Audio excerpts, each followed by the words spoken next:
ಮೇಲೆ ಎಫ್ಐಆರ್ ಹಾಕ್ತಾರೆ. ಹಾಗಂತ ನಾವು ಸತ್ಯ ಹೇಳೋದನ್ನ ನಿಲ್ಲಿಸೋಕೆ ಆಗುತ್ತಾ? ಸರ್ಕಾರದ ವಿರುದ್ಧ ಸಿಟಿ ರವಿ ವಾಗ್ದಾಳಿ.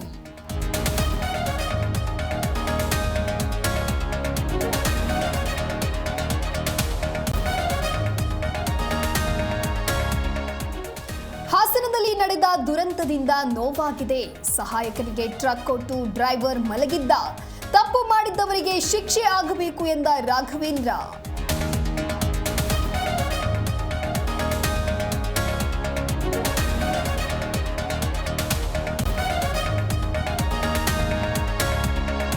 ಹಿಮ್ಸ್ ಜಿಲ್ಲಾಸ್ಪತ್ರೆಗೆ ಕೃಷ್ಣ ಬೈರೇಗೌಡ ಭೇಟಿ.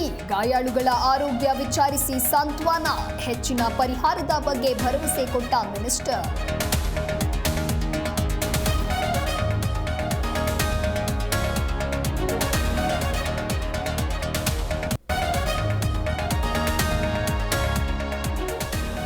ನಟ ದರ್ಶನ್ ನಿವಾಸದಲ್ಲಿ ಕಳ್ಳರ ಕೈಚಳಕ.